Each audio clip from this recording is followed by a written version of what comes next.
Bueno, ahora sí, buenos días. Que Dios les bendiga. Amén. Muy bien. Entonces le damos inicio rápidamente. Decíamos que la lucha que hay entre la justicia del reino de la luz contra el reino de las tinieblas es una lucha de argumentos legales. Esta lucha se lleva a cabo a través de los tribunales judiciales del plano espiritual. Hemos visto que Dios todo lo ha hecho legalmente. Hemos visto que Dios ha desarrollado una serie de estrategias con el fin de rescatarnos legalmente. ¿Por qué? Porque es una lucha de argumentos legales. Y esa es la razón por la cual debemos de andar siempre en legalidad. De esta manera le vamos a quitar argumentos al enemigo. Entonces, decíamos que es una lucha de argumentos legales y que se lleva a cabo a través de los tribunales del plano espiritual. No es una lucha que se lleva a cabo a la fuerza, con espadas o con trompadas, nada de eso. Es una lucha de argumentos. Esa es la lucha que tenemos. ¿Y cuándo se emplea la fuerza? Cuando una de las partes está incumpliendo los pactos. O cuando se ha decretado algo y para hacer que ese decreto se cumpla, pues ahí se emplea también la fuerza. Satanás no puede ponernos una mano encima a menos de que haya habido ya un juicio previo, de que tenga argumentos legales. Si no tiene argumentos legales, no puede ponernos un dedo encima. Entonces voy a ponerles un ejemplo. En los tribunales judiciales, los magistrados, ellos decretan, pero la fuerza pública, que son aquellos que tienen las armas, son los que se encargan de ejecutar ese decreto. Asimismo opera en el plano espiritual. De hecho, toda la justicia o todos los tribunales judiciales que tenemos aquí en la tierra, en el plano físico, son modelos de los tribunales judiciales del plano espiritual. Como dice en el libro de Hebreos, capítulo 10, dice que la ley teniendo la sombra de los bienes venideros, no la imagen misma de las cosas. ¿Qué quiere decir eso? Que la ley no es la verdad en sí, sino que la ley nada más es una representación física de verdades espirituales. Entonces podemos decir todo ese tribunal del plano terrenal que tenemos aquí en la actualidad, nada más es una representación física de los tribunales espirituales. Dios nos lo representa aquí para que tengamos una idea cómo es que opera el mundo espiritual. Así mismo opera el mundo espiritual. Entonces decíamos que Dios hasta el momento todo lo ha hecho legalmente. Y dice, sean santos porque yo soy santo. Cuando decimos que Dios es santo, quiere decir que Él anda dentro de la legalidad, que Él anda dentro de la ley, que Él anda dentro de la justicia. Vemos que desarrolló una serie de estrategias únicamente con el fin de rescatarnos legalmente para no emplear la fuerza. Si Dios emplea la fuerza, saltándose, no teniendo en cuenta los argumentos legales, Dios estaría quedando como injusto y sabemos que Él es justo en todo lo que hace. Ahora, Él dice, sean santos porque yo soy santo. La santidad es eso, es andar dentro de la ley, andar dentro de lo legal. La santidad es la perfección, dicho de otra manera. Ahora, Dios nos pide que andemos en santidad. ¿Por qué razón? Porque es la manera de quitarle los argumentos o de no darle argumentos a Satanás, argumentos legales para que nos pueda dañar. Porque Satanás siempre nos daña a través de los argumentos legales que nosotros le damos. Si no le damos argumentos legales, Satanás no puede ponernos una mano encima. Esta es la razón por la cual Dios nos dice que sean santos como yo soy santo. O sea, anden dentro de la ley. Miren, Dios es el Todopoderoso. Él puede hacer y deshacer cuando quiera. Sin embargo, a pesar de que Él es el Todopoderoso, que es el creador de todas las cosas, Él mismo se sometió, Él mismo se somete a la justicia que propuso Satanás, porque esta justicia es de Satanás. Sin embargo, a pesar de que la justicia es de Satanás, Él no la quebranta, aún siendo de Satanás, sino que anda siempre dentro de la legalidad. Eso quiere decir que Dios es santo. Cuando hablamos de que Dios es santo, es con referencia a eso, es con referencia a que Él no quebranta la justicia, Él no quebranta la ley, sino que anda dentro de la ley. En muchas ocasiones le pedimos a Dios que nos ayude, que intervenga en una situación que tenemos, ¿verdad? Tenemos una situación difícil y le pedimos a Dios que intervenga, que nos ayude. Y en ocasiones vemos que Dios no nos ayuda. ¿Y por qué razón no nos ayuda? Es porque no tenemos argumentos legales para que Él pueda intervenir. Él nos dice que andemos en santidad, que andemos dentro de la ley, dentro de la legalidad, porque es la manera en que Él puede intervenir. De lo contrario, no puede intervenir. Le clamamos a Dios, y si Él interviene en ciertas situaciones, si nosotros estamos en ilegalidad, ¿qué es lo que sucede? Si Dios interviene, Dios estaría faltando. Dios estaría cometiendo una falta, o sea, ya no estaría aplicando su justicia. Entonces, en ocasiones Él debe de dejar que Satanás nos dañe. ¿Por qué? Porque no hay argumentos para defendernos. Por eso Él desarrolló una serie de estrategias para rescatarnos legalmente. Nos dio unos parámetros, nos dio un lineamiento para que nos rijamos por ese lineamiento. Eso no es porque Dios nos exige eso, porque Él quiere exigirnos eso, sino que es la manera de no darle argumentos o derechos legales a Satanás para que nos dañe. La prueba de que Satanás nos daña a través del derecho legal o los argumentos legales que nosotros le damos, lo podemos leer en Juan capítulo 5, en el versículo 14. Ese es el pasaje del paralítico de Betesda. Este hombre tenía 38 años de estar en cama, paralítico, 38 años de estar enfermo. Sin embargo, viene un día, Jesús lo sana.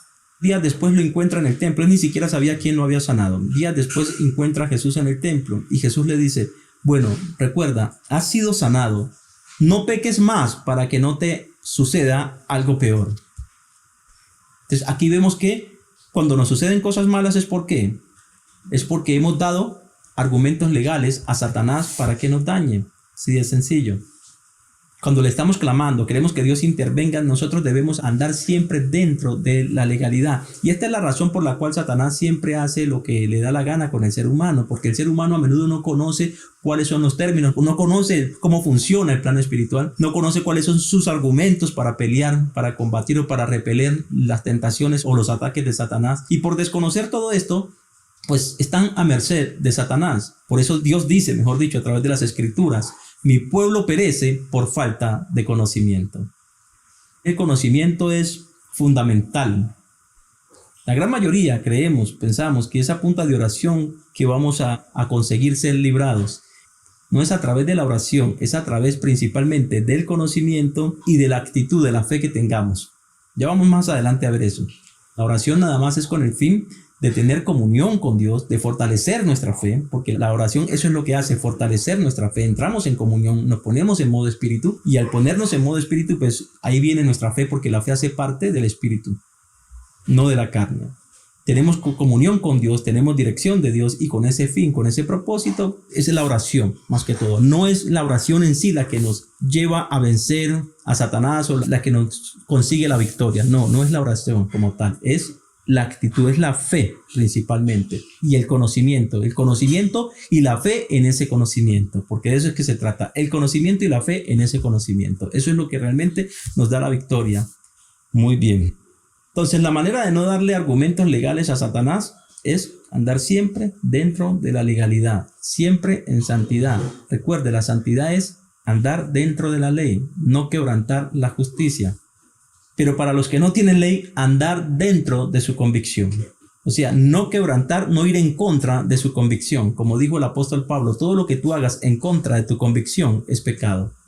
Porque todo lo que yo haga quebrantando la ley es pecado. Y si no conozco la ley, todo lo que haga en contra de mi convicción igualmente es pecado. Porque todo eso se encierra dentro de una sola justicia, que es la justicia de la ciencia del bien y del mal. Entonces debemos conocer cuáles son nuestros argumentos, cuáles son nuestras armas con las que le vamos a hacer frente a Satanás. Porque por el desconocimiento de las armas, ¿cuáles son mis argumentos para yo pelear con Satanás? Porque a menudo, ¿qué es lo que hacemos? Peleamos con nuestros propios argumentos. Satanás pone argumentos en nosotros y a menudo nosotros respondemos con nuestros propios argumentos. Y nuestros argumentos no son suficientes para hacerle frente a Satanás. Obviamente, él tiene mucho más conocimiento que el ser humano.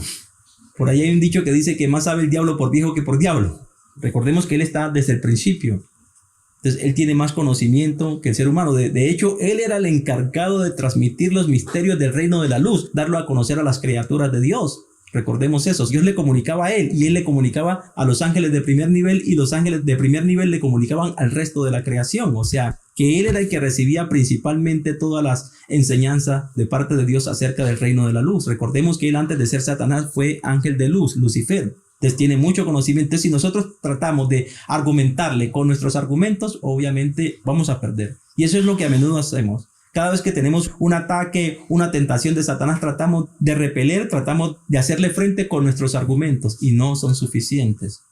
Ni el mismo Jesucristo usó sus argumentos para defenderse de Satanás. Por ejemplo, cuando Jesucristo fue tentado en el desierto, vemos que él fue llevado al desierto, dice, por el Espíritu para ser tentado por el diablo. Y estuvo en el desierto y ayunó durante 40 días, pero al final sintió hambre. Apareció una debilidad en Jesús. Cada quien es tentado en sus propias debilidades, dice la Escritura. Aquí apareció una debilidad en Jesús. ¿Cuál fue? Sentir hambre. Entonces ahí lo tentó. Satanás nos tienta justamente en nuestras debilidades. Satanás nunca le va a tentar en un área que usted esté fuerte, nunca. Siempre le va a tentar en sus propias debilidades. Y Dios le va a permitir que le tienten sus debilidades con el fin de fortalecer esas debilidades. Apenas aparece la debilidad, aparece el tentador. Y lo tienta ahí justamente. Y lo primero que le dice es, si en verdad eres el Hijo de Dios, convierte esa piedra en pan y come. Pero vemos que Jesús no usó sus propios argumentos, sino que usó los argumentos que estaban a su disposición, que es la palabra de Dios. Entonces Jesús usa la palabra de Dios, usa la Escritura y le dice, escrito está, Satanás, no solo de pan vivirá el hombre, sino de toda palabra que sale de la boca de Dios. Después dice que Satanás lo llevó a un monte alto y le mostró todos los reinos de la tierra y le dijo, todo esto me fue dado, si tú te postras delante de mí y me adoras, yo te los daré. Pero Jesús le respondió una vez más, apártate de mí, Satanás, porque escrito está. ¿Está citando qué? La palabra de Dios, que eran los argumentos en ese momento. Porque escrito está, únicamente a Dios adorarás y solo ante Él te postrarás. Y dice que después lo llevó al pináculo del templo y le dice, bueno, Dios dice en el Salmo que Él en tus manos te sostendrá y a sus ángeles enviará para que tu pie no tropiece en piedra alguna. Entonces tírate de aquí allá porque Dios enviará a sus ángeles y te llevará en sus manos para que tu pie no tropiece en piedra alguna. Vuelve y lo tienta con este argumento, si en verdad eres el Hijo de Dios. Pero Jesús una vez más le responde con las Escrituras, apártate de mí, Satanás, porque escrito está, no tentarás al Señor tu Dios. Entonces vemos que Jesús estaba usando siempre la Escritura, siempre estaba usando la palabra de Dios, nunca usó sus propios argumentos, sino que usaba los argumentos que tenía a disposición en ese momento, que era la palabra de Dios, con los argumentos que Dios había dado a través de la misma ley de Moisés. Y al final, ¿qué dice la Escritura? Que Satanás se apartó de Jesús hasta una nueva oportunidad. Entonces vemos que esta fue la manera como Jesús pudo repeler la tentación, pudo repeler el ataque de Satanás con la palabra. Era lo que estaba a disposición en ese momento.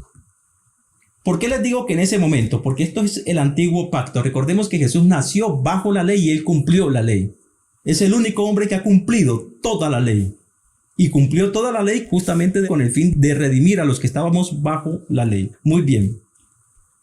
Entonces vemos que Satanás se fue hasta una nueva oportunidad. Vemos que es la manera de repeler a Satanás, de contenerlo, usando los argumentos legales. En este caso, la palabra de Dios. En este caso. Porque en la actualidad, igual, usamos la palabra, pero tenemos una herramienta que ya Dios nos la simplificó y es la que vamos a ver. Entonces vemos que Satanás nunca obligó a Jesús, nunca le forzó su voluntad. Es como en el caso de Adán también. Vemos que Satanás nunca forzó la voluntad de Adán. Dios le dijo, Adán, de todos los árboles del jardín puedes comer, menos del árbol del conocimiento de la ciencia del bien y del mal. El día que comas de ese árbol, ten la seguridad de que morirás. Y Satanás le dijo, no, todo eso es mentira. Sino que Dios sabe que el día que ustedes coman de ese árbol, de ese fruto, serán abiertos sus ojos, tendrán conocimiento del bien y del mal y serán como dioses. Y vemos que al final el hombre tomó su decisión, hizo uso de su libre albedrío. Satanás nunca lo obligó. Entonces vemos que Satanás no obligó a Jesús en el desierto. No se enseñoreó sobre su voluntad. Igual tampoco lo hizo con Adán en el jardín del Edén. Igual tampoco lo hace con nosotros. Él no puede forzar nuestro libre albedrío. Él nos engaña a través de argumentos y a través de ese engaño hace que nosotros tomemos nuestra decisión de acuerdo a sus planes, de acuerdo a los propósitos que tiene Satanás. Hace que nosotros usemos nuestro libre albedrío de acuerdo a su voluntad, pero por medio del engaño, más no lo forza. Y eso es importante entenderlo. Por ejemplo, cuando estas personas dicen, oh, se me metió una cosa, yo salí y hice un daño. No, primeramente que una cosa, o sea, un espíritu, un demonio no se le va a meter a usted así porque sí.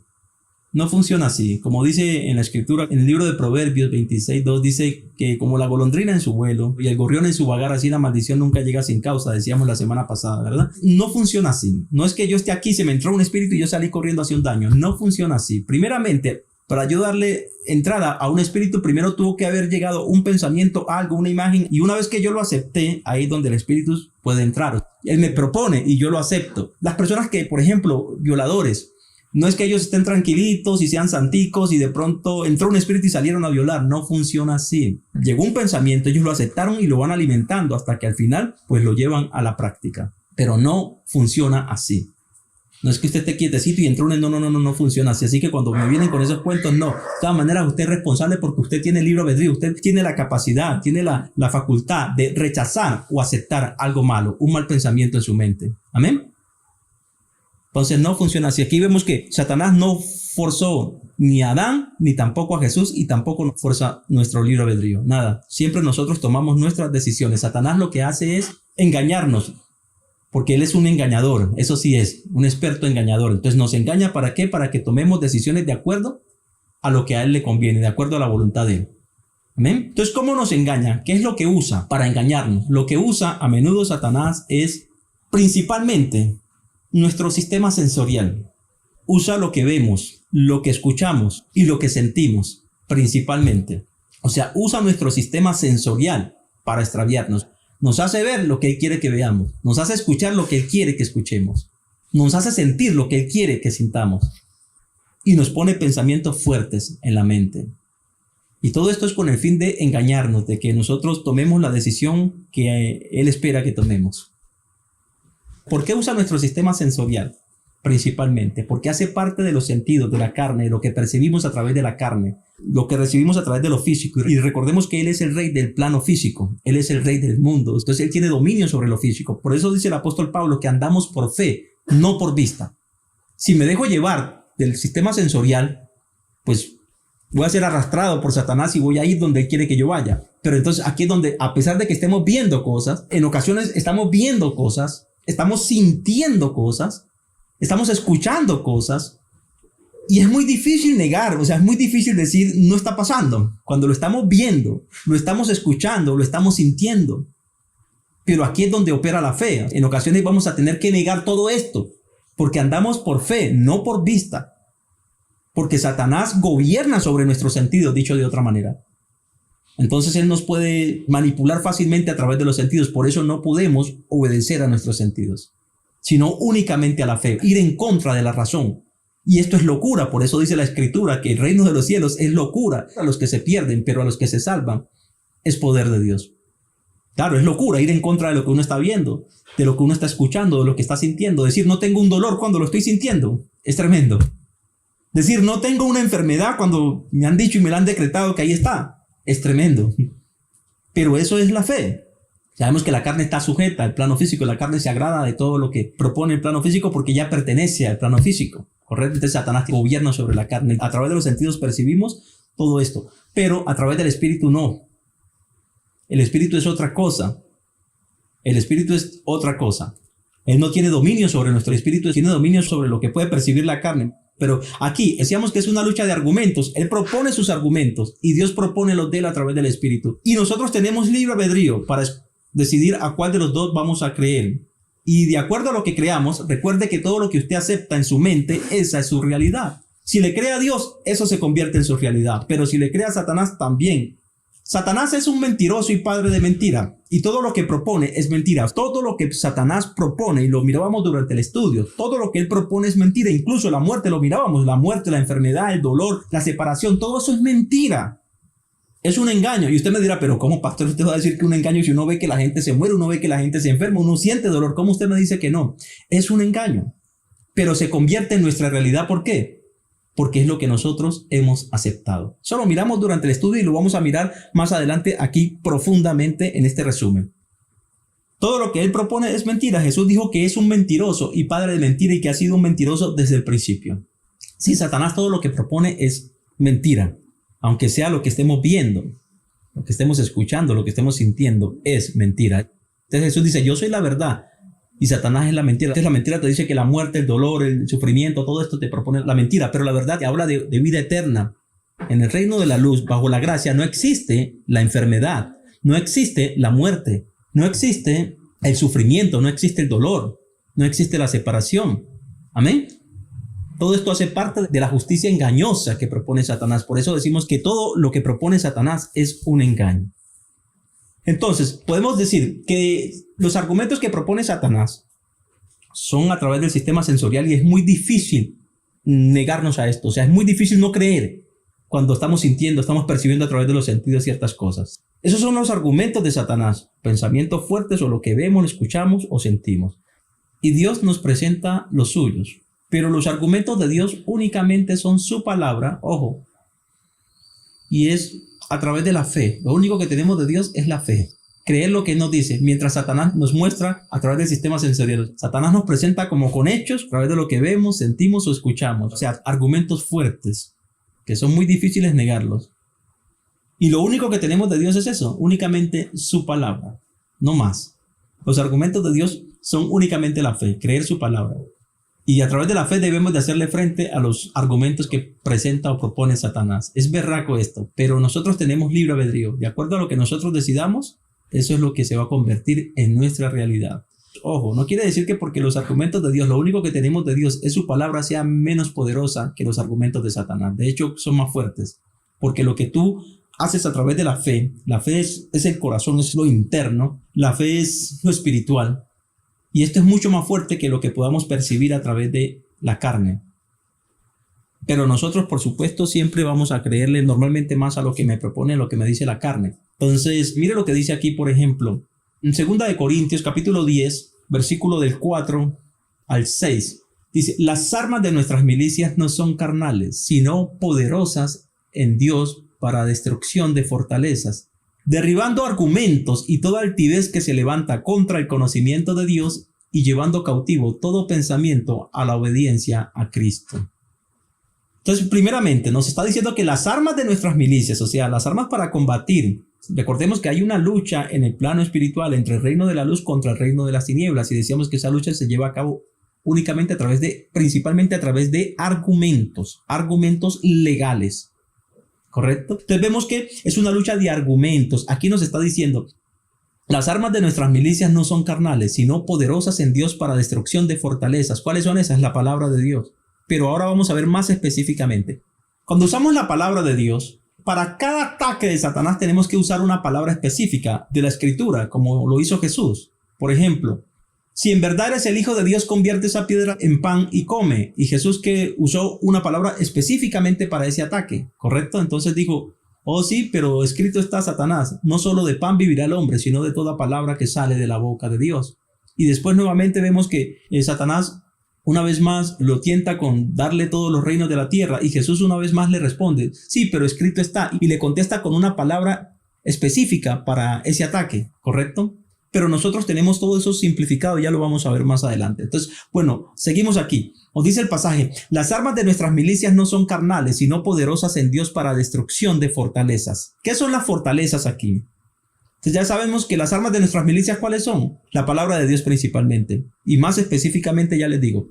Dice que no son carnales, sino que son poderosas ¿para qué? Para tumbar fortalezas. ¿Qué quiere decir una fortaleza? En este caso, la fortaleza es los argumentos de Satanás. ¿Por qué le llaman fortaleza? Le llaman fortaleza porque muy duro tumbar esos argumentos. Cuando usted está viendo algo, cuando usted está escuchando, cuando está sintiendo, es muy complicado negar esto. Y eso va acompañado de unos pensamientos bien fuertes.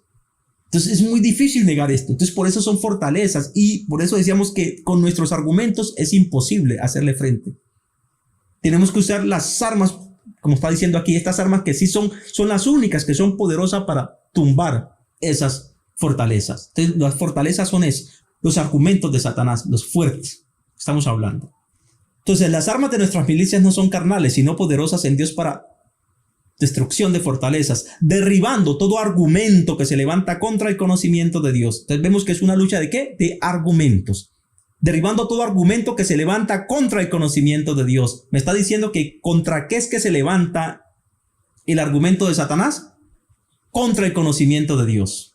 y llevando cautivo todo pensamiento a la obediencia a Cristo. ¿Qué quiere decir esto? Llevar cautivo todo pensamiento a la obediencia a Cristo. Pues que todo pensamiento debe de ser llevado a obedecer a Cristo, a lo que Cristo dice.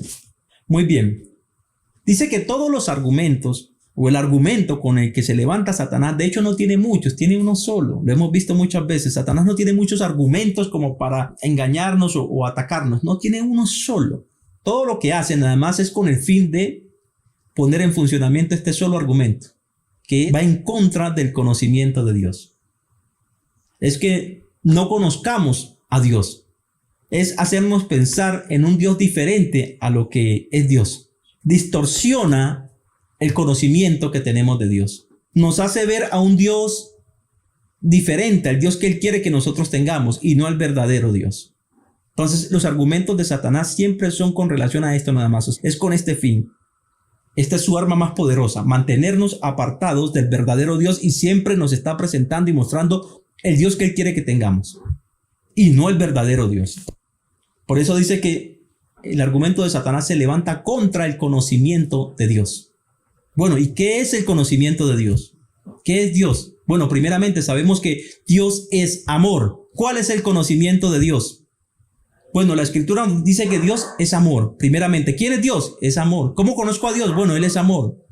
Pero, bueno, ¿en qué consiste el amor? Me dice que el amor no consiste en que nosotros hayamos amado a Dios, sino de que Él me amó primero y envió a su Hijo como propiciación por mis pecados. Entonces vemos en qué consiste el amor, no en que nosotros hayamos amado a Dios, sino de que Él nos amó primero. Dicho de otra manera, ¿qué es conocer a Dios? Conocer cuánto Él me ama, ya que en eso es que consiste el amor de Dios, en conocer cuánto Él me ama. Después de tanto escudriñar las Escrituras, uno lee y lee Biblia durante muchos años, a ver si de pronto uno piensa que va a conocer cada vez más a Dios a través de las Escrituras. Y bueno, sí, algo conoce. ¿Correcto? Lee cualquier cantidad de libros, una cosa a la otra, y indaga y pregunta, y en oración una cosa. Quiere uno conocer a Dios, pero realmente después de tanto indagar, llego a la conclusión, Dios me lo muestra tan sencillo como esto. Conocer a Dios es esto nada más. Dios es amor. Y como decíamos, el amor no consiste en que nosotros hayamos amado a Dios, sino de que Él me amó primero. O sea, el amor consiste no en el amor que hay en mí para con Dios o para con el mundo, sino en el amor que Dios tiene para conmigo. Entonces, conocer a Dios no es otra cosa que entender cuánto Dios me ama. Entre más yo conozca cuánto Dios me ama, entonces más puedo decir que conozco a Dios. Eso es lo que mide el nivel de conocimiento de Dios. ¿Cuánto conozco ya a Dios? Bueno, ¿cuánto creo yo que Dios me ama? Y eso es lo que define cuán profundo es mi conocimiento hacia Dios. Por eso dice la Escritura: y Dios demostró su amor para con nosotros, que siendo aún pecadores, Cristo murió por nosotros. También dice: de tal manera amó Dios al mundo, que ha dado a su Hijo unigénito, para que todo aquel que en Él crea no se pierda, mas tenga vida eterna. Y en este pasaje que estamos leyendo, dice: el amor no consiste en que nosotros hayamos amado a Dios, sino de que Él nos amó primero y envió a su Hijo como propiciación por nuestros pecados. Entonces vemos que el amor de Dios para con el hombre siempre ha estado intacto. Lo único que ha cambiado es la percepción del hombre hacia Dios, no el amor de Dios para con el hombre. Dios es el mismo ayer, hoy y siempre y por los siglos de los siglos. Esa idea de que Dios es el Dios fuerte, implacable, y que Jesucristo vino como un intermediario para suavizarme la cosa ante Dios es un concepto totalmente errado, distorsionado completamente. Y eso es lo que a menudo uno escucha, es lo que nos han enseñado desde chicos. No, eso es un concepto totalmente errado. El que me amó primero fue Dios, y como resultado envió a Jesucristo. Como dice la Escritura, como está diciéndolo el pasaje, el amor no consiste en que nosotros hayamos amado a Dios, sino de que Dios nos amó primero y envió, como resultado de su amor, envió a su Hijo como propiciación por nuestros pecados. O sea que Jesucristo es la máxima obra del amor de Dios para con el hombre. Como el mismo Jesús lo dijo: no hay amor más grande que este, que uno dé la vida por sus amigos, y son ustedes mis amigos. Amén. O sea que Jesucristo es la máxima obra del amor del Padre para con nosotros. Ahora, hemos dicho también que el amor de Dios no es un sentimiento. El amor ágape, que es el amor de Dios, no es un sentimiento, sino que es una acción, es una obra incondicional en favor, en beneficio de la persona que se ama. Yo siempre digo esto y algunos ya dicen: ese es un disco rayado. Sí, pero a pesar de que lo menciono una y otra vez, sé que todavía la gran mayoría no lo han interiorizado. Y por eso lo digo una y otra y no me voy a cansar de repetir lo mismo. El amor de Dios no es un sentimiento, o más que un sentimiento. Si queremos decir que es un sentimiento que me lleva a obrar, a hacer una obra, una acción. Eso es el amor de Dios. No es un sentimiento y me va a decir, bueno, Alex, yo te amo demasiado, pero ve tú y resuelve tu problema como tú puedas. No, es siempre acción. ¿Okay? El amor de Dios es acción, es obra en mi favor, sin ninguna condición. Amén. Eso es el amor de Dios. Entonces podemos decir, bueno, ya tenemos claro aquí. Entonces vemos que Satanás se levanta ¿contra qué? Contra el conocimiento de Dios. O sea, que yo no conozca el verdadero Dios, que siempre tenga el Dios distorsionado. ¿Amén? Siempre es con esa relación. Siempre a menudo viene este pensamiento, oh, sí, en verdad estamos aquí, supuestamente somos hijos de Dios, pero a veces dudamos sobre eso porque Satanás pone duda. ¿Realmente sí será que yo soy hijo de Dios? Porque Satanás me dice, pero mira, si tú realmente eres un hijo de Dios, ese comportamiento tuyo no es de un hijo de Dios. Pretende ser hijo, pero realmente tú no eres un hijo verdadero, genuino. Y siempre él se está levantando contra este pensamiento porque este pensamiento es el más poderoso. Decíamos que Dios ama la humanidad, como acabamos de ver. De tal manera amó Dios al mundo, a la creación. De tal manera amó Dios al mundo, que ha dado a su Hijo unigénito para que todo aquel que en él crea no se pierda, mas tenga vida eterna. Claro, Dios ama a la humanidad, Dios ama al mundo. Sin embargo, ama más aún a sus hijos. Y sabemos que es a través de Cristo que Él nos hace hijos. Recordemos como dice la Escritura. En Juan capítulo 1, en el versículo 11, 12, 13, dice, mas a los que le recibieron, a los que creen en su nombre, a esos les dio potestad de ser hechos hijos de Dios, los cuales no son engendrados de carne ni sangre, ni de voluntad de varón, sino engendrados de Dios. Recuerde lo que estamos diciendo, el amor de Dios es acción, o sea que si Él obra para con el mundo, mucho más para con sus hijos. Entonces Satanás sabe que esto no le conviene por ningún motivo que nosotros conozcamos al verdadero Dios, que conozcamos a Dios. Por eso es que su argumento siempre se va a levantar contra el conocimiento de Dios. A él no le conviene de ninguna manera que nosotros tengamos conocimiento del amor de Dios. Amén. Que conozcamos al verdadero Dios. Porque él sabe que una vez que tengamos esto claro, ya él la tiene perdida con nosotros. Ha sido vencido delante de nosotros. Bueno, entonces decíamos hasta el momento. Los argumentos que tenemos en la actualidad y fueron los que usó Jesús fue la palabra de Dios, ¿verdad? Son los argumentos que tenemos para hacerle frente a Satanás. Pero vemos que para cada situación, para cada ataque, una palabra específica. Y a veces, bueno, tenemos que tener conocimiento de cuál es la palabra justa y oportuna con la que le puedo hacer frente a Satanás en esa situación específica, ¿verdad? Sin embargo, decíamos que hoy, bajo el nuevo pacto, tenemos un solo argumento. Así como Satanás tiene uno solo, nosotros también tenemos uno solo. Veamos cuál es el argumento de Satanás. ¿Cuál? Levantarse contra el conocimiento de Dios, o sea, que impide que nosotros conozcamos al verdadero Dios. Entonces, bueno, acabamos de ver los argumentos o el argumento de Satanás. Ahora miremos cuál es el argumento de Dios simplificado para nosotros aquí en el nuevo pacto. ¿Cuál es? Se llama Jesucristo. Él usa uno, Satanás, separarnos de Dios, hacer que mantengamos al Dios distorsionado, pero Dios también nos da uno solo. Ya no tenemos que usar argumentos por separados, o sea, pensar, bueno, ¿qué palabra será que le recito a Satanás para repeler o para contener este ataque? No, ahora tenemos un solo argumento y se llama Jesucristo y nos sirve para todo. Así como a Satanás este argumento de levantarse contra el conocimiento de Dios sabe que le sirve para todo lo que él necesita. Igualmente, el argumento que nosotros tenemos hoy nos sirve para todo. Se llama Jesucristo. Entender la obra de Jesucristo sobre nuestra vida. ¿Qué fue lo que realmente hizo Jesucristo sobre nuestra vida? Lo hemos estado viendo a través de este resumen y a través del estudio lo mirábamos. ¿Qué fue lo que Jesucristo hizo? Primeramente, me llevó a cumplir la ley naturalmente, la ley de Moisés. Me llevó a cumplir la ley de la justicia, de la ciencia, del bien y del mal. De esta manera le quitó los argumentos, cualquier argumento que Satanás tenía para dañarme, automáticamente se lo quita. Se lo quitamos cuando decidimos creer en Jesús. O sea, cuando creemos en Jesús sabemos que en ese momento quedamos injertados en Él y nuestros pecados quedan perdonados. Nos lleva a cumplir la ley. ¿Qué quiere decir esto? Nos lleva a andar ¿en qué? En santidad. Decíamos que andar en santidad nos lleva a andar en legalidad. Mirábamos, con el solo hecho de confesar su nombre con la boca, incluso no habiéndolo creído en el corazón. Con el solo hecho de confesar a Jesús con mi boca, de boca para afuera, Ya automáticamente he cumplido la ley. Pero si entiendo esto, si no lo entiendo, no me sirve de nada. Si entiendo que nada más con confesar su nombre ya cumplí la ley, o sea que ahí ya ando rectamente, ahí ando en legalidad. Le quité los argumentos legales a Satanás en Cristo. Ya no puede dañarme. Pero si lo logro creer en mi corazón que Dios le resucitó entre los muertos, ¿qué es lo que me consigue ahí? Decíamos la justificación. Me lleva a salir de la justicia de la ciencia del bien y del mal. Me da victoria completamente sobre la justicia de la ciencia del bien y del mal y me traslada del reino de las tinieblas al reino de la luz, donde la justicia de este nuevo reino, de este nuevo modelo de justicia, que es la gracia, está por encima de la justicia de la ciencia del bien y del mal. Y la ley de la gracia, que es el amor, está por encima de la ley que propone la justicia de la ciencia del bien y del mal, que es la ley de Moisés. Amén. Me lleva a estar por encima, me lleva a vencer completamente el reino de las tinieblas, a Satanás con todo su reino, incluso hasta la misma muerte. Amén. Entonces Él es la victoria sobre todas las cosas. Pero escúcheme lo que le voy a decir ahorita. Présteme atención a esto. Decíamos que con el solo hecho de confesar a Jesús con la boca, ya automáticamente estamos cumpliendo la ley.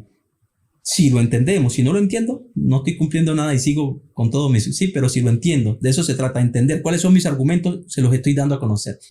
Sin necesidad de creer en el corazón que Dios le resucitó entre los muertos. Nada más con confesar a Jesús con la boca, ya automáticamente estoy cumpliendo la ley. Y escuchen esto.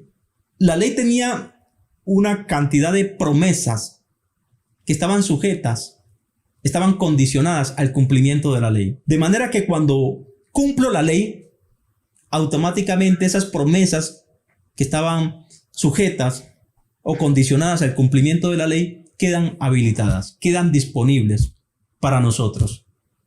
Tenemos derechos sobre esas promesas. Nos corresponden automáticamente. ¿Cómo cuáles promesas? Bueno, rápidamente. Miremos en Deuteronomios capítulo 28. Desde el versículo 1 hasta el 14. Son promesas muy lindas.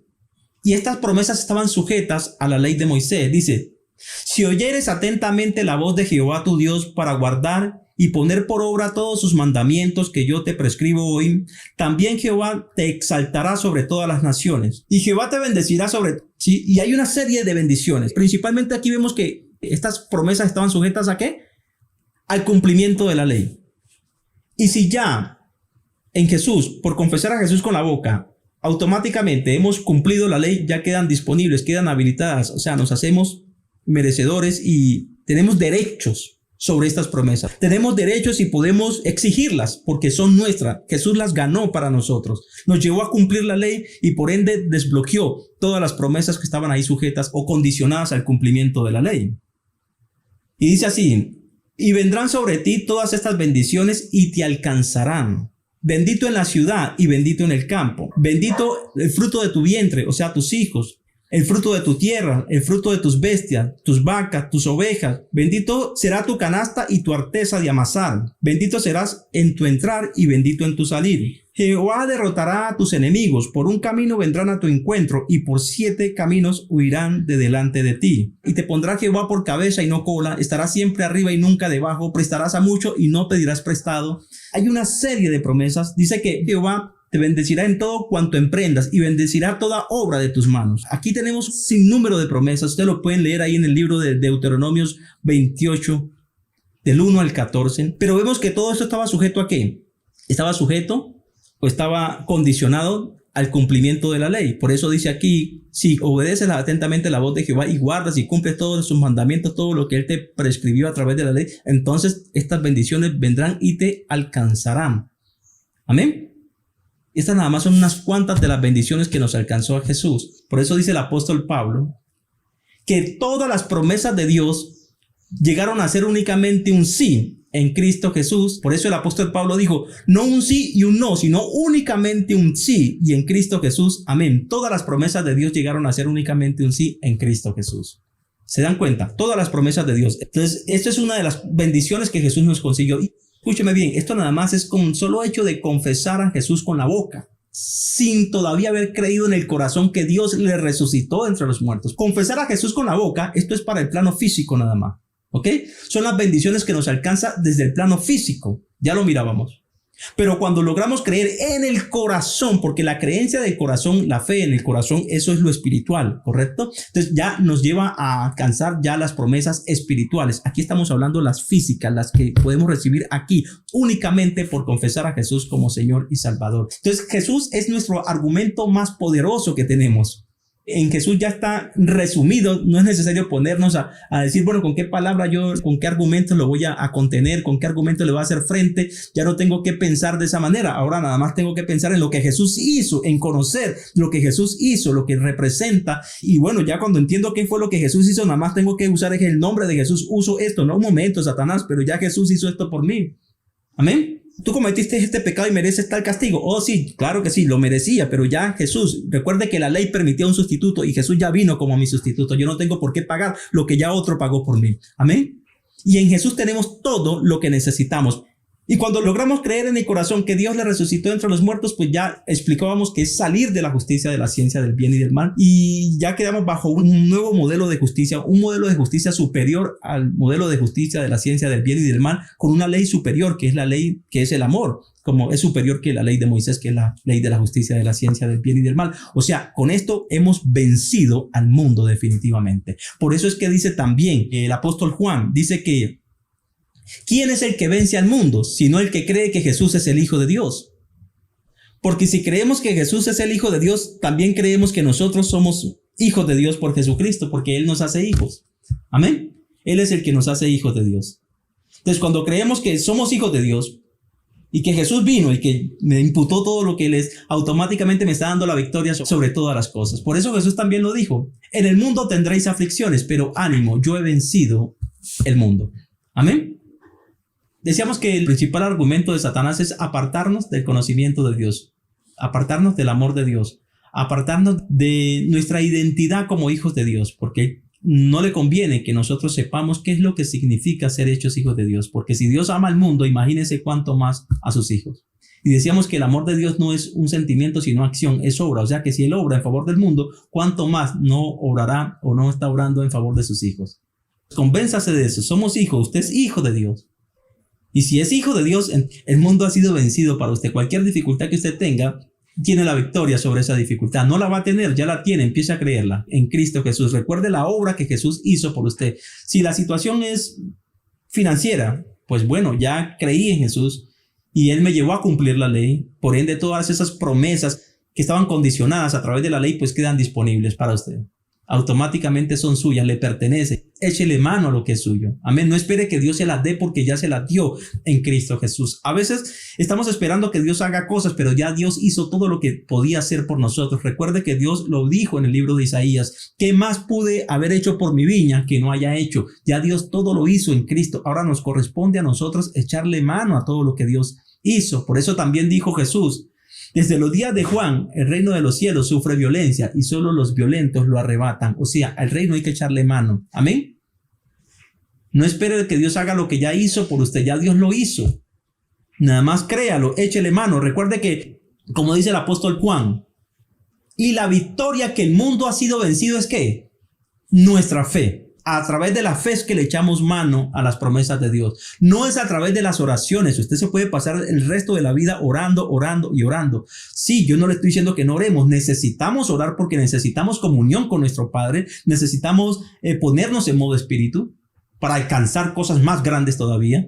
Necesitamos estar en comunión con Dios para recibir dirección de Dios. Y necesitamos estar en comunión con Dios. Necesitamos estar unidos con Dios. Necesitamos entender que necesitamos a Dios. Siempre. Y para eso es la oración. Pero la victoria es a través de la fe. Amén. Empezar a echarle mano, o sea, a tener conocimiento y a creer en este conocimiento que estamos adquiriendo. Estos son nuestros argumentos con los que le podemos hacer frente a Satanás. Amén. Muy bien. Entonces vamos rápidamente con el cuestionario. ¿Ok? Son hartas preguntitas, pero son muy sencillas. Recuerden que este cuestionario es la conclusión a lo que hemos estudiado hoy, ¿no? Muy bien, entonces rápidamente, el que quiera responder, enciende su micrófono y responde. Muy bien. Bueno, la primera pregunta: ¿cómo se lleva a cabo la lucha entre el reino de la luz contra el reino de las tinieblas? Bien, Una muy lucha bien. de argumentos. Lucha de argumentos, claro, a través de los argumentos. Decíamos que es una lucha de argumentos legales. Claro, claro que sí, muy bien. ¿Cuándo se emplea la fuerza en el plano espiritual? Decíamos que es una lucha de argumentos únicamente, ¿correcto? Sin embargo, hay momentos en que se tiene que emplear la fuerza. ¿Y cuándo se emplea la fuerza en el plano espiritual? Y deme un ejemplo. Decíamos que es cuando se incumplen los pactos. Exactamente, cuando se incumplen los pactos, o sea, cuando una de las dos partes está quebrantando, entonces hay una intervención de la fuerza. ¿Por qué? Porque el ejemplo, ¿cuál es el ejemplo que poníamos? Decíamos que los magistrados son los que decretan. Sin embargo, la fuerza pública, que son los que tienen las armas, son los que se encargan de ejecutar esos decretos. Otra pregunta, rápidamente. ¿De dónde fueron sacados los modelos de los tribunales de justicia que tenemos hoy? Como decíamos en el ejemplo anterior, que como el ejemplo de los magistrados, pues vemos que lo terrenal es la representación física de lo espiritual. Amén. Amén, muy bien, correcto. Entonces vemos que sí, los tribunales de justicia que tenemos hoy en el plano físico son sacados del plano espiritual. Fueron dados desde lo espiritual, ya que ellos son una representación de los tribunales espirituales. Amén. ¿Por qué Dios todo lo hace legalmente? Porque dice que Dios es santo y quiere que nosotros seamos santos. Bueno, sí, correcto, muy bien. Porque, ¿qué ocurre si Dios no anduviera dentro de la legalidad? Si Dios, por ejemplo, nos hubiese rescatado a la fuerza, ¿qué hubiese ocurrido? Ajá. Pues había quebrantado la ley y diríamos que Dios es injusto. Quedaría, de ninguna manera es. Amén, quedaría como un Dios injusto. Correcto, por supuesto, muy bien. Espero que participen todos. Bueno, aquí seguimos aquí. ¿Por qué Dios nos pide que andemos legalmente? Porque así como Él es justo, desea que nosotros seamos justos, que seamos reflejo de Él. Amén, amén. Que quiere que nosotros seamos justos, como Él es justo, correcto. ¿Y también para qué más? ¿Con qué fin? Para no darle el derecho legal al enemigo, al diablo, para no darle el derecho legal de que nos haga daño. Amén, correcto, muy bien, también, muy bien. Correcto, ahí queda complementado, sí, claro que sí. Para no darle al enemigo derecho legal para que nos dañe, muy bien. Y de esa manera Él puede intervenir y ayudarnos. ¿Qué es andar en la legalidad? ¿O qué es andar legalmente? Estar en obediencia y en santidad, pastor. Estar en obediencia y en santidad. Muy bien. ¿Qué le puede suceder a una persona que no anda legalmente? Le da todos los derechos al enemigo para que lo ataque, para que atormente su vida. Estamos abriendo todas las puertas. Amén, muy bien, correcto. Muy bien. Claro, le está dando derecho legal al enemigo para que lo pueda dañar. Muy bien. ¿Por qué en ocasiones le pedimos a Dios que nos ayude y Dios no interviene? ¿Por qué no interviene en ocasiones que le pedimos? Porque estamos en desobediencia, pastor, porque estamos en desobediencia y no estamos en santidad. Porque no estamos en santidad. ¿Qué pasaría si Dios nos ayuda en ese momento? ¿Qué pasaría? Quebrantaría la ley.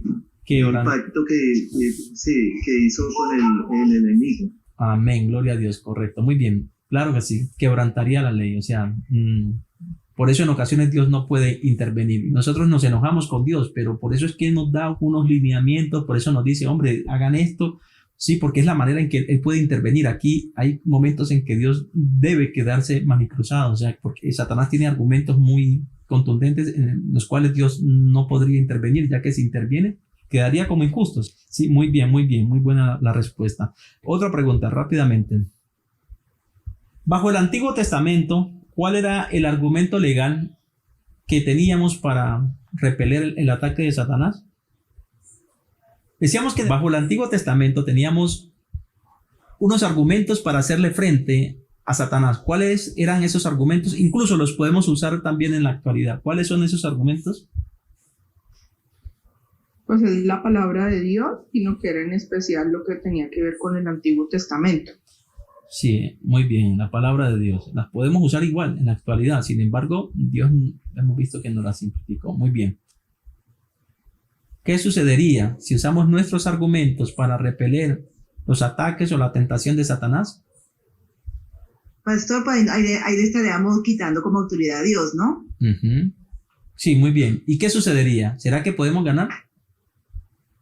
No, para nada. Ahí el diablo tiene toda la autoridad en eso de nosotros. Amén, amén. Muy bien. No podríamos ganar, claro que no. Sí, claro, la tendríamos perdida ahí.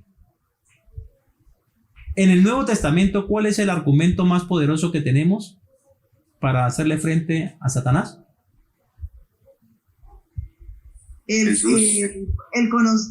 Bueno, no sé, pastor, el conocimiento de la fe. ¿Quién respondió? Jesús. ¿Quién está respondiendo? El conocimiento. Bueno, Dianita, aparte de Dianita, ¿quién estaba respondiendo? Yo dije que el conocimiento y la fe, pastor. El conocimiento. Yo digo que es Jesús. ¿Quién es ese que está hablando?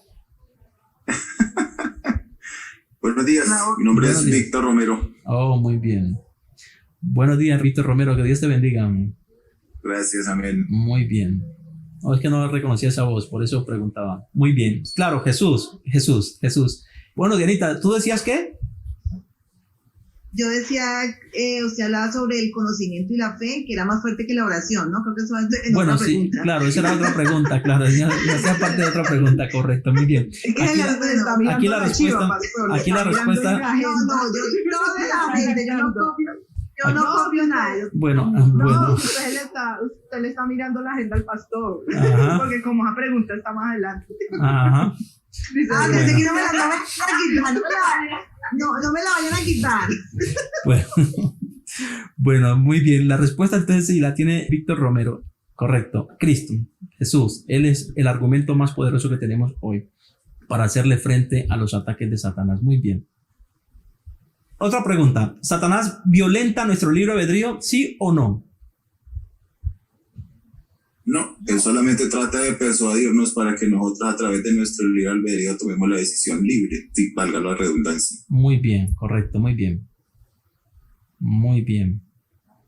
¿Contra qué se levanta siempre los argumentos de Satanás? contra el conocimiento de Dios. Contra el conocimiento de Dios. Siempre va en contra del conocimiento de Dios. Que no tengamos al Dios real, que tengamos siempre un Dios distorsionado, que siempre tengamos al Dios que Él quiere que tengamos. De esa manera siempre va a tener dominio y control sobre nosotros. Si llegamos a tener conocimiento del verdadero Dios, Él sabe que la tiene perdida. Muy bien, correcto, muy bien. Aquí, otra pregunta. Vamos a reformular aquí una pregunta que creo que está... Sí, pastor, no nos ponga Bueno. cascaritas. No, aquí están. Me gustan las preguntas muy sencillas, ¿no? Sí, nada más es con el fin de hacer la conclusión de lo que estudiamos hoy, a ver cuánto retuvimos de lo que estudiamos, de lo que pudimos aprender durante el día. No es más. Bueno, ¿qué parte de nuestro cuerpo Satanás usa usualmente para engañarnos? ¿Los sentidos? Los sentidos, correcto. Los sentidos, a través del sistema sensorial. Muy bien. ¿Por qué Satanás nos engaña por medio de los sentidos? Otra pregunta. Porque estamos en el plano físico. Porque estamos en el plano físico y Él tiene el control, el dominio sobre el plano físico. Y los sentidos pertenecen al plano físico. Muy bien. Otra pregunta. ¿A qué fue lo que el apóstol Pablo le llamó fortaleza? Recordemos el pasaje. Dijo, las armas de nuestras milicias no son carnales, sino poderosas en Dios para destrucción de fortalezas, derribando todo argumento que se levanta contra el conocimiento de Dios y llevando cautivo todo pensamiento a la obediencia a Cristo. ¿A qué fue lo que el apóstol Pablo le llamó ahí fortaleza? El conocimiento que se levanta en contra de Dios. Sí, pero quiero que sean un poquito más específicos, sí. Las armas de nuestras milicias no son carnales, sino poderosas en Dios para destrucción de fortalezas, derribando todo argumento que se levanta contra el conocimiento de Dios y llevando cautivo todo pensamiento a la obediencia a Cristo. Le llamó fortaleza a los argumentos que propone Satanás, los argumentos que propone Satanás. Decíamos que esos argumentos pueden ser físicos, a través del sistema sensorial, a través de lo que escuchamos, vemos o sentimos, y va acompañado de un pensamiento bien fuerte, y esto es muy duro tumbarlo. Por eso el apóstol Pablo le llamó fortalezas. Imagínense que yo tenga que negar un dolor que esté sintiendo, que yo tenga que negar algo que estoy viendo, que tenga que negar lo que estoy escuchando, y esto va acompañado de un pensamiento bien fuerte. O sea que es muy difícil, en nuestras fuerzas es imposible. Por eso el apóstol Pablo le llamó fortalezas, esos argumentos fuertes de Satanás. Amén. Muy bien, otra pregunta, rápidamente. ¿Qué es Dios? La pregunta más fácil de todas. ¿Qué es Dios? Dios es amor. Dios es amor. Amén. Dios es amor. ¿Qué es conocer a Dios? Es saber que Él nos amó, cuánto nos ama. Amén, amén, amén. ¿En qué consiste el amor de Dios? ¿En qué nos amó primero? Amén, amén, amén. Claro que sí. Otra pregunta, ¿no? ¿Qué determina qué tanto conocimiento tenemos de Dios? El conocer cuánto nos ama, pastor. Conocer cuánto nos ama. Muy bien. Entre más conozco entre más profundo, entre más conocimiento tengo del amor de Dios para conmigo, más le conozco a Dios, porque Él es amor. Y el amor consiste, ya sabemos, no en que yo le amé o en que cuánto amor hay en mí, sino en cuánto amor hay en Dios para conmigo. Amén. Muy bien. ¿Cuál es la máxima obra del amor de Dios para con nosotros? Entregó a Jesucristo para redimir nuestros pecados. Amén, Cristo. Muy bien. Claro que sí. Cristo es la máxima obra del amor de Dios para con nosotros. Otra pregunta, ¿no? ¿Por qué dice el apóstol Pablo que todas las promesas de Dios llegaron a ser únicamente un sí en Cristo Jesús? Y en Él, amén. ¿No se acuerdan de eso? Que fue lo último que... Porque Jesús cumplió toda la ley y decíamos que ha sido el único hombre que la ha cumplido. Sí, pero ¿esto qué nos genera? Que todas las promesas se cumplen en Él. Que todas las promesas se cumplen en el pastor. Que todas las promesas, esas promesas estaban condicionadas al cumplimiento de la ley.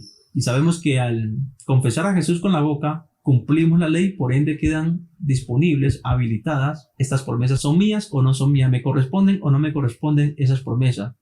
Bueno, en Cristo todas me corresponden. Muy bien. Mencione algunas de las promesas que mencionábamos en Deuteronomio 28. Digo una, bendecirá en la ciudad y en el campo. Te bendecirá en la ciudad y en el campo. Muy bien. Otra. Hagan trampa aunque sea. Vean ahí Deuteronomio 28. El 1 en adelante. ¿Cuáles son esas promesas? Dijo que seríamos cabeza y no cola, que estaríamos siempre arriba y nunca debajo. ¿Qué otra promesa? Nos bendice en todo lo que emprendamos. Que nos bendice en todo cuanto emprendamos. Muy bien. ¿Qué otra promesa?